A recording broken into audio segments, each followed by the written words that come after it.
So hello all, welcome back. तो देखिए, ये वाली वीडियो में हम बात करेंगे जेके बोर्ड्स क्लास 12th के रिगार्डिंग कि अभी के टाइम लास्ट 2 मंथ्स में, एंड यहाँ पे मैं आपको 2 मंथ्स की टाइम लाइन दूंगा, दैट इज 60 डेज की। सो अगर आप एक बिगिनर हो, बिगिनर मतलब बोर्ड में बिगिनर, मतलब अभी तक आपने नीट की तैयारी की थी, जेई की तैयारी की थी अपने कोचिंग इंस्टीट्यूट से, जहाँ से भी आप कोचिंग ले रहे थे।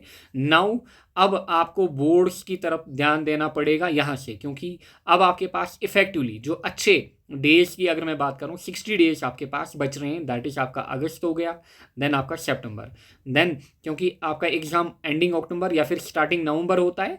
नाउ जो अक्टूबर वाला मंथ है उसको आप मानिए रिवीजन के लिए, उसको आप रिवीजन पर्पस के लिए मान सकते हैं। एंड आप साथ में कमेंट्स में ये भी मेंशन करिए कि कितना परसेंट सिलेबस जो है, कितने परसेंट सिलेबस आपने कवर किया है किस सब्जेक्ट में। ओवरऑल बताइए कितने परसेंट सिलेबस जो है वो आपने कवर किया है, 10%, 20, 30, 50, 100। नाउ देखिएगा, I am going to give you a timeline यहाँ पे कितने डेज का, 60 डेज का, जहाँ से आप 60 डेज में, मतलब 60 डेज अभी के टाइम, एक तो ये 60 डेज, फिर 10-15 डेज जो मतलब जिसमें आपका डेट शीट आ जाता है, वो कुल मिलाकर इतना टाइम जो होता है, it is more than enough to get 100 out of 100 in boards, किसी भी सब्जेक्ट में 100 आउट ऑफ 100।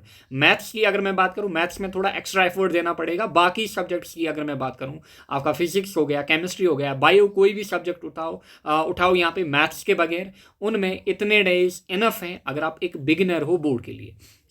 यहाँ पे हम बात करेंगे ऑल सब्जेक्ट्स की, फिजिक्स, केमिस्ट्री, बायो, मैथ्स, आपका एडिशनल सभी की बात करेंगे। 0 to 100% सिलेबस आप कैसे यहाँ पे ख़त्म कर सकते हो, आपको क्या चीज़ें लेके चलनी पड़ेगी, कैसी स्ट्रैटेजी बनानी पड़ेगी, कौन से यूनिट में कितना टाइम आपको देना है, सभी की हम बात करेंगे। एंड बिफोर दैट, अगर आपने अभी तक भी बोर्ड की तैयारी नहीं की है, हमारा बैच है बोर्ड के रिलेटेड फिजिक्स एंड केमिस्ट्री का, आप उसमें इनरोल कर सकते हो। एंड अभी अगर आप जीरो लेवल पे हो, आप बिल्कुल विद इन 60 डेज पूरा सिलेबस कवर कर सकते हो, एंड विथ रिवीजन आप चीज़ें कर सकते हो।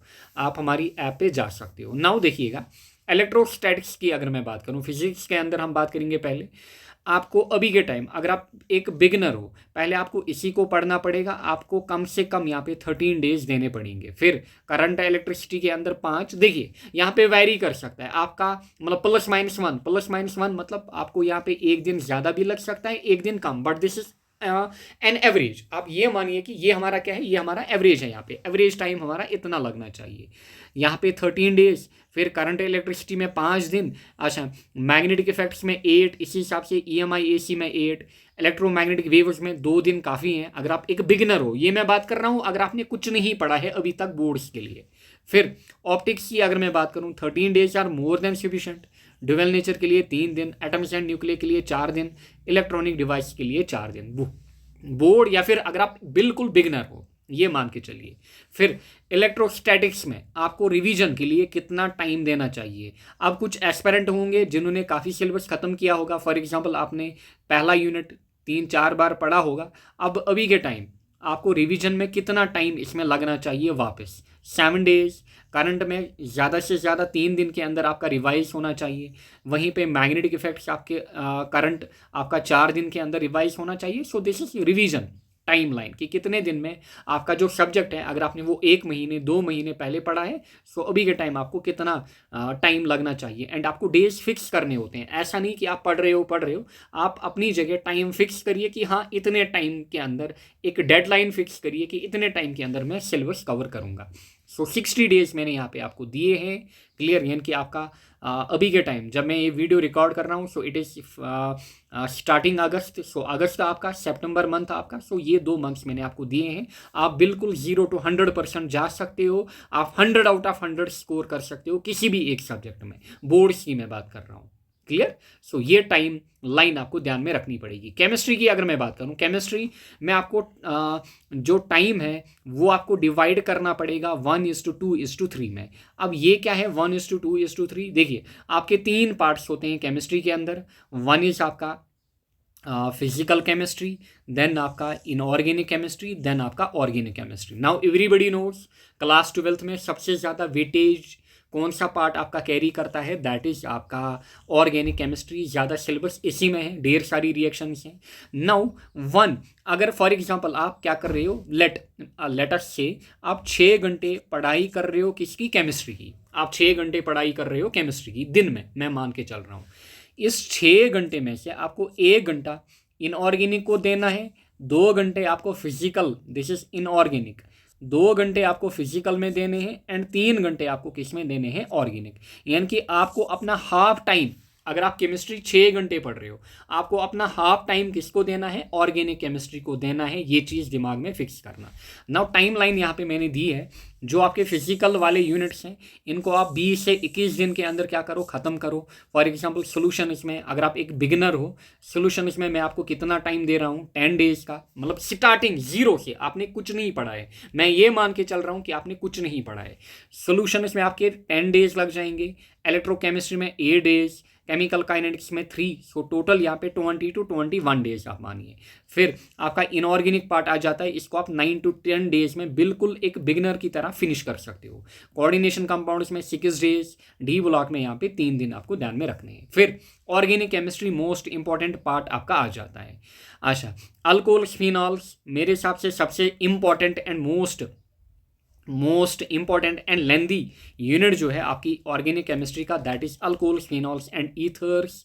सो इसमें 10 days, aldehydes ketones carboxylic acid के अंदर 8 डेज, अमाइन, साइनाइड, एसोसाइनाइड वगैरह, सो इसमें 5 दिन। अच्छा, हेलो अल्केन्स, अरीन्स में 5 डेज एंड बायोमोलिक्यूल्स आप 2 दिन के अंदर ख़त्म कर सकते हो। फिर रिवीजन जो है, रिवीजन में आपको इतना टाइम लगना चाहिए। सो 60 डेज अगेन यहाँ पे हमने डिवाइड किए हैं एंड 3 पार्ट्स में हमने इसको डिवाइड किया, 1:2। सो दिस इज 1:2:3, इस रेशो में आपको इसको डिवाइड करना है। ऑर्गेनिक केमिस्ट्री की अगर मैं बात कर रहा हूँ, मतलब अगर आप 6 घंटे पढ़ रहे हो ना, सो हाफ डेली आपको ऑर्गेनिक पढ़नी होगी। ये चीज़ आपको दिमाग में फिक्स करनी है। नाउ आगे बढ़िए, अगर मैं बायोलॉजी की बात करूं, यहाँ पे देखिए, बायोलॉजी की अगर मैं बात करूं, 12th में जो सबसे ईजीएस्ट पार्ट रहता है दैट इज आपका बायो, फिजिक्स केमिस्ट्री बायो के अंदर। क्यों? क्योंकि सिलेबस काफ़ी कम है एंड अगर आप अगेन एक बिगिनर हो, 2 मंथ्स जो हैं वो काफ़ी हैं सिलेबस को ख़त्म करने के लिए।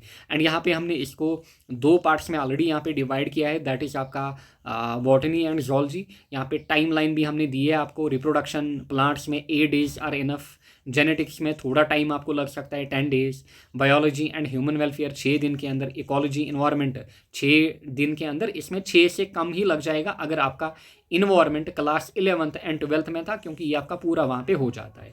फिर रिप्रोडक्शन की अगर हम बात करें, एनिमल्स के अंदर, जूलॉजी के अंदर 9 days, genetics 10, human welfare 6, then biotechnology 5। So ऐसे आप 60 डेज में इसको डिवाइड करें एंड साथ में रिवीजन के लिए आपको डेली मतलब 2 से 3 घंटे निकालने होंगे सोने से पहले, जब आप चीज़ों को क्या करो, रिवाइज करो। फिर मैथमेटिक्स की अगर हम बात करें, मैथ्स की अगर हम बात करें, फिर एडिशनल पे आएंगे।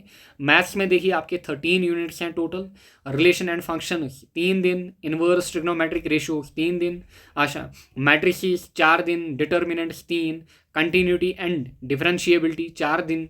फिर आ जाता है आपका एप्लीकेशन ऑफ डेरिवेटिव वाला पार्ट, इसमें 4 दिन। फिर यहाँ पे integration 8 days, application of integral 4। इस हिसाब से आप यहाँ पे टाइमलाइन देख सकते हो। एंड जो आपका मोस्ट इंपॉर्टेंट पार्ट रहता है दैट इज आपका कैलकुलस। ये आपका पूरा कैलकुलस आ जाता है। कैलकुलस में आपको अच्छा खासा ध्यान रखना है, स्पेशली जहाँ से आपके लॉन्ग क्वेश्चन आते हैं, लाइक आपका 3D हो गया, यहाँ से आपका लॉन्ग क्वेश्चन आता है। अच्छा, डिफरेंशियल इक्वेशंस होगी, यहाँ से आपका लॉन्ग क्वेश्चन आता है। इंटीग्रेशन की हम बात करें या फिर मैट्रिसेस डिटर्मिनेंट्स की बात करें, ये आपको दिमाग में रखने होते हैं, क्योंकि यहाँ से आपका लॉन्ग क्वेश्चन बनेगा। सो पासिंग मार्क्स आप वहाँ पे कर सकते हो। इन चीज़ों का आपको ध्यान रखना है। सो इतना टाइम आपको लगना चाहिए। सो 60 डेज अगेन यहाँ पे भी हमने दिए हैं। सो इतना टाइम आप स्पेंड कर सकते हो, बट ये वैरी करेगा। अगर आपने कोई यूनिट फॉर एग्जाम्पल इनमें से पढ़ा है तब आपको कम टाइम लगेगा, बट अगर मैं बात कर रहा हूँ अगर आप अभी के टाइम, मतलब आपने पहले ये पढ़ा है फिर आप भूल गए हो, सो अभी के टाइम आपको ऐसी टाइमलाइन बनानी पड़ेगी। फिर एडिशनल सब्जेक्ट की अगर मैं बात करूं, अगर आपका इन्वायरमेंट है, फिजिकल एजुकेशन है, आपको वरी करने की नीड नहीं है, क्योंकि हमने पढ़ाया हुआ है। इन्वायरमेंट के लेक्चर्स हमारे चल रहे हैं क्योंकि सिलेबस चेंज हुआ है। फिजिकल एजुकेशन की हम बात करें, सेम लेक्चर्स एप्लीकेबल होंगे जो लास्ट ईयर थे, क्योंकि सिलेबस में कोई चेंज नहीं आया है। 8 डेज के अंदर आप ख़त्म करें। इन्वायरमेंट में 10 डेज का टारगेट हमने रखा है क्योंकि 10 यूनिट्स हैं, आप खत्म करें। नाउ देखिए एडिशनल क्यों इंपॉर्टेंट होता है अभी के टाइम, जो लास्ट 2 मंथ्स हैं इसी में आप एडिशनल को भी इंक्लूड करें। क्यों? देखिए आपका जो डेट शीट होता है, कभी कभार जो डेट शीट बनाने वाला होता है उसका दिमाग मतलब कहीं पे घूम जाता है। वो क्या करता है, वो आपको एक टिपिकल डेट शीट देगा, मतलब जिस सब्जेक्ट में आपको ज़्यादा डेज की रिक्वायरमेंट होगी उसमें कम देगा। फॉर एग्जाम्पल मतलब एज्यूम करिए, आप एज्यूम करिए, मान के चलिए कि केमिस्ट्री में आपको 5 दिन दिए हैं, एडिशनल में 4 दिन दिए हैं, फिजिक्स में आपको 2 या 3 दिन दिए हैं। We all know that 12th में फिजिक्स जो है it is a lengthy part, so 2 या 3 दिन काफ़ी नहीं होंगे। सो अगर इसने बीच में एडिशनल रखा है, सो एडिशनल में 4 दिन दिए हैं, सो ये अगर आपने मतलब लास्ट 2 महीनों में अपनी प्रेपरेशन में इनको भी साथ साथ लिया, मतलब 10 डेज के अंदर 8 डेज के अंदर इसको भी साथ में ख़त्म किया, सो आपको एक एज होगा डेट शीट के अंदर। क्यों? क्योंकि फिर आपको डेट शीट के टाइम वरी करने की नीड नहीं है, जो भी डेट शीट देगा आपको चिंता करने की नीड नहीं है। क्यों? क्योंकि फॉर एग्जांपल अगर एडिशनल में यहाँ पे 4 दिन दिए हैं, अगर आपने इन्वायरमेंट फिजिकल एजुकेशन ऑलरेडी खत्म किया हुआ है, सो 2 दिन जो है, 2 या 1.5 दिन इतना काफ़ी होता है फिर अपने एडिशनल सब्जेक्ट को रिवाइज करने में। यहाँ से 2 या 2.5 दिन जो आपको एक्स्ट्रा मिलेंगे वो आप इस सब्जेक्ट में लगा सकते हो। मे बी फिजिक्स हो सकता है, केमिस्ट्री, मैथ्स हो सकता है। मैं एज्यूम करके आपको बता रहा हूँ कि ये चीज़ें लास्ट पे होती हैं एंड ये चीज़ें इम्पैक्ट करती हैं। इसीलिए अभी के टाइम ही अपने एडिशनल को साथ लेके चलिए एंड ख़त्म करिए, क्योंकि ये भी आपको 70 मार्क्स देने वाला है या फिर 100 देने वाला है। जहाँ पे आपको फिजिक्स देगा, केमिस्ट्री देगा, मैथ्स देगा, ये भी 100 देगा विथ वेरी लेस एफर्ट। आपको इसका मतलब बाकी सब्जेक्ट्स का आपको 2 या 3% एफर्ट यहाँ पे देना पड़ेगा, आपका हो जाएगा एंड ये आपका स्कोर जो है एंड पे बूस्ट करेगा। सो एडिशनल सब्जेक्ट को इग्नोर ना करें। So thank you all, best of luck. यही स्ट्रैटेजी आपको फॉलो करनी होगी नेक्स्ट 2 मंथ्स के अंदर। फिर जब आपका डेट शीट वगैरह आएगा उस टाइम हम अगेन आपको अपडेट करेंगे। So thank you all, best of luck. And अपने जो जूनियर्स हैं, दैट इज़ जो 11th में आपके फ्रेंड्स, भाई बहन, उनके साथ भी हमारी चैनल शेयर करिए, लेक्चर शेयर करिए। So thank you all, best of luck.